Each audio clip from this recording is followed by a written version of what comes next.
Heroin বিক্রি করত জামাই, আর তাতেই প্রবল আপত্তি শাশুড়ির। দিনের পর দিন চলছে অশান্তি, তবুও বাগে আনা যায়নি জামাইকে। শুক্রবার রাতে অশান্তি চরমে ওঠে, শাশুড়ির ওপর চড়াও হয় জামাই।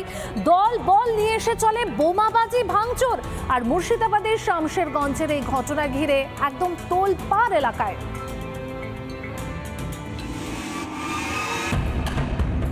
শুক্রবার রাতে শামশেরগঞ্জের ধুলিয়ান পুরসভা এলাকায় বোমাবাজি চলল ইট বৃষ্টি। ঘটনার সূত্রপাত শাশুড়ি জামাইয়ের ঝামেলা ঘিরে। হেরোইন বিক্রি করত জামাই, এমনটাই অভিযোগ শাশুড়ির। মাদক বিক্রিতে বাধা দেন শাশুড়ি শেলো বিবি ও স্ত্রী। তা ঘিরে শুক্রবার রাতে অশান্তি চরমে ওঠে, শাশুড়ির ওপর চড়াও হয় জামাই। দলবল নিয়ে এসে চলে বোমাবাজি, ভাঙচুর।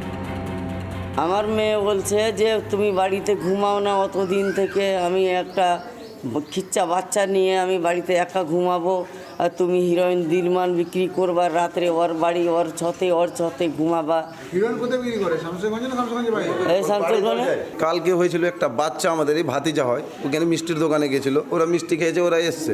এবার ওরা আগে থেকে প্ল্যান করেছে কি আজকে ওদের ঝগড়া করবে। আর যদি প্ল্যান না থাকতো তো চাঁদপুর থেকে কেন বম আনা হলো, আর কেন 10টা বাইরেগত লোক আনা হলো। সংঘর্ষের ঘটনায় জখম 2 শিশুসহ 5 জন। ঘটনাস্থলে পৌঁছে পরিস্থিতি নিয়ন্ত্রণে আনে শামশেরগঞ্জ থানার পুলিশ। গন্ডগোলের পর থেকে পলাতক অভিযুক্ত জামাই হাকিম শেখ। মুর্শিদাবাদ থেকে সৌমিত্র দাসের রিপোর্ট, রিপাবলিক বাংলা।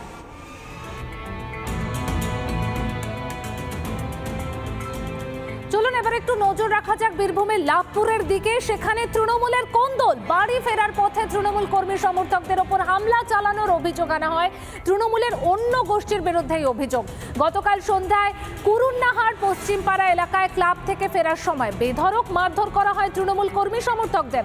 ঘটনায় 5 জন আহত হয়েছে বলে জানা গেছে।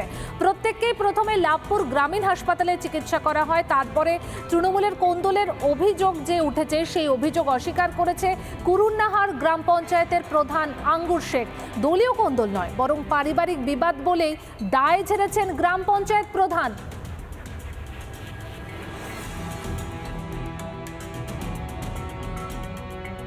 মাথাতে 2 বাড়ি দিয়েছে, মাথাতে 2 বাড়ি, আমার 2টো সেলাই হয়েছে। ওরা সে একই দল করে, কি করে? তৃণমূল। আমরাও তৃণমূল করি। আমরা কজন আহত হয়েছেন? আমরা 4 জন। মারধর তো আমরা করিনি, আমরা তো ওরাই মারধরটা শুরু করেছে। আমরা ছাড়ে দিয়ে গেছে, আমাদের 5টা 7টা লোককে খাম করে দিয়েছে ওরা। কারো 4টি সেলাই হয়েছে, কারো 7টা সেলাই হয়েছে, কারো পায়ে হাড় ফেটে গেছে, 4 জনের হাতে হসপিটালে ভর্তি ছিল। দলীয় কোনো বিষয় না এটা, মানে দলের সাথে কোনো সম্পর্কই নেই। এটা বাড়ি একটা সমস্যা। আমরা যাই, আমরা যে প্রশাসনকে খবর দিই, প্রশাসন সঙ্গে সঙ্গে এসে বাকিটা প্রশাসনের উপরেই সবদার বিষয়। স্কুলে আগ্নেয়াস্ত্র হাতে দাপাদাপি। কি ভাবছেন দুষ্কৃতীরা দাপাদাপি করেছে? একদমই না। 2 পড়ুয়ার দাপাদাপি আগ্নেয়াস্ত্র হাতে নিয়ে। মুর্শিদাবাদের রেজিনগরের ঘটনায় চাঞ্চল্য ছড়িয়ে গেছে। নিরাপত্তা রক্ষীরা বকাবকি করায় পিস্তল নিয়ে স্কুলে হাজির 2 পড়ুয়া। 2 ছাত্রকে আটকে রাখেন শিক্ষকরা। স্কুল পড়ুয়ার হাতে পিস্তল কিভাবে এলো, প্রশ্ন শিক্ষকদের।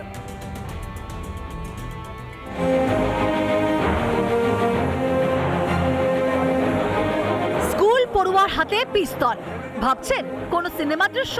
না, এ দৃশ্য মুর্শিদাবাদের রেজিনগর থানার আন্দুলবেড়িয়া উচ্চ বিদ্যালয়।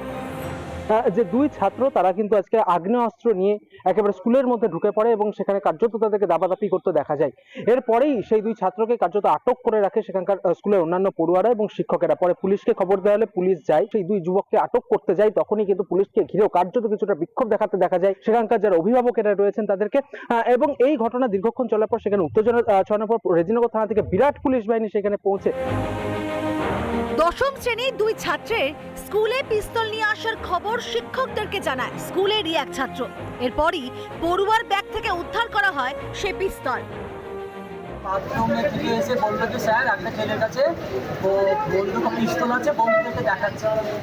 তো আমরা তাকে জিজ্ঞাসা করলাম বড় ছেলে ছোটো ছেলে কোন ক্লাসে, এটা বলতে বলতে বললো যে হ্যাঁ 9-10 হবে।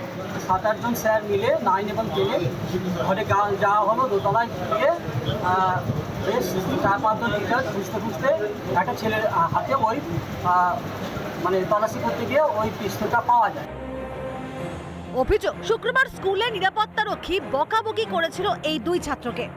নিরাপত্তারক্ষীর দাবি, তাকে মারতেই বন্দুক এনেছিল এই দুই ছাত্র। গত পরশুদিন এদের সঙ্গে আমার একটা ঝামেলা হয়। দুটো ছেলে বললো দাদা সেই আমাকে যারা মার বলেছিল তারা পিস্তল নিয়েছে। তো বিশাল আতঙ্ক আছে, কারণ একটা আর্মস নিয়ে যখন আসছে আমাকে তো মারার জন্য আসছে। আমার জীবনের নিরাপত্তাকে নেবে, তো গেটটা খালি আছে, আমি তো গেটে খালি, আমার কাছে একটা লাঠিও থাকে না, আমি কি করি গেটে। যদিও অভিযুক্ত ছাত্ররা অন্য কথাই বলছে। স্কুলে আসছিলাম, আমরা দুজনে স্কুলে আসছিলাম, সারা দেখছি পড়ে আছে, নিয়ে এলাম, এই জায়গায় ছেলেগুলিকে দেখালাম, এই স্যার ডাকলে আমাদের ঘটনা জানাজানি হতেই আতঙ্ক ছড়ায় অভিভাবকদের মধ্যে। ছুটি আসি যে কার বাচ্চা মারা গেল, কি হলো, বড় টেনশন, বড় চাপে আমরা এসেছি স্কুলে ছুটি। স্কুলে এসে আমরা স্কুলের যে নিরাপত্তা ব্যবস্থা, স্কুলের যে প্রশাসনিক যে ব্যবস্থা, সেটা টোটালটা পঙ্গু। এটা আমরা খুব দুঃখজনক গার্জেন হিসেবে, যে আমার ছেলেকে স্কুলে পাঠাবো সেই নিরাপত্তা নেই। পিস্তল দেখা মাত্র এই দুই ছাত্রকে আটকে রাখে শিক্ষকরা। খবর দেওয়া হয় রেজিনগর থানায়। পুলিশ গিয়ে দুই নাবালককে আটক করে। মুর্শিদাবাদ থেকে ইন্দ্রাশিস বাগচির রিপোর্ট, রিপাবলিক বাংলা।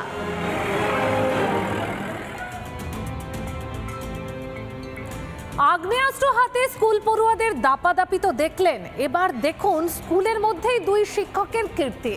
এক শিক্ষকের মারে আঙুল ভাগলো স্কুলের প্রধান শিক্ষকের। জোর শোরগোল রানীগঞ্জ উচ্চ মাধ্যমিক বিদ্যালয়ে।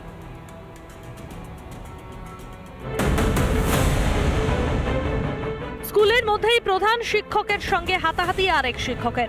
মারের চোটে আঙুল ভাঙল প্রধান শিক্ষকের। রানীগঞ্জ উচ্চ মাধ্যমিক বিদ্যালয়ে তুমুল হট্টগোল। অভিযোগ, স্কুলের শিক্ষক বিজয় দাসকে ক্লাস নিতে যেতে বলায় তিনি চড়াও হন প্রধান শিক্ষকের উপর। যে ক্লাস করতে যেতে বলাতে বিজয় দাস এলো, বুকে প্রচণ্ড জোরে মারলো প্রথমে, ঠিক আছে, তারপরে ধাক্কাধাক্কি করলো, তারপরেতে আবার আঙুলটা ধরে ভেঙে দিল সব শিক্ষকদের সামনে। তার বিরুদ্ধে যেটা ন্যায়ের পথে হওয়া উচিত সেটাই হবে কাঙ্ক্ষিত। তাছাড়া এই স্কুলে পঠন পাঠন চালানো আগেও আমি আমার হায়ার অথরিটিকে জানিয়েছি যে আমার পক্ষে দুরূহ হয়ে উঠেছে। যদিও নিজের বিরুদ্ধে ওঠা অভিযোগ অস্বীকার করেছেন অভিযুক্ত শিক্ষক। দীর্ঘদিন ধরে স্কুলের একটা ইলেকশন নিয়ে আমরা মহামান্য আদালতে কেস করেছিলাম হাইকোর্টে, এবং সেখানে যেরকমভাবে বাইরের বহিরাগত নিয়ে এসে ইলেকশন করেছিল, সেটা 2022-এর মার্চে একটা হেডমাস্টার মশাই তার একটা গ্রুপ ক্রিয়েট করে এবং কোনো প্রভাবশালী কোনো রাজনৈতিক নেতৃত্বের মদতে দীর্ঘদিন ধরে মানুষের যারা হেনস্থা করছে, বিভিন্ন রকমভাবে ধর্ষণের কেস দিচ্ছে। 2024-এর মার্চে, 2023-24-এর মার্চে আমার নামে একটা এফআইআর করা হয়েছে। দুই শিক্ষকের এই কাণ্ডে কার্যত শিখে পঠন পাঠন। ছাত্রছাত্রীদের নিয়ে থানায় এসে বিক্ষোভ প্রধান শিক্ষকের। Braja Banerjee report, Republic Bangla.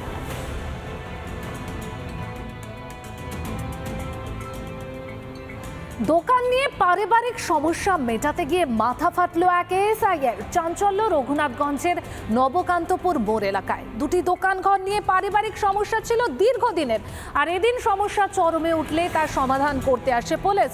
উল্টে পুলিশের ওপরেই চড়াও হয় এলাকাবাসী। লাঠির আঘাতে মাথা ফাটে এএসআই কিশোর ঘোষের। তড়িঘড়ি জঙ্গিপুর হাসপাতালে নিয়ে যাওয়া হয় ওই পুলিশ কর্মীকে। ঘটনায় বেশ কয়েকজনকে আটক করে পুলিশ।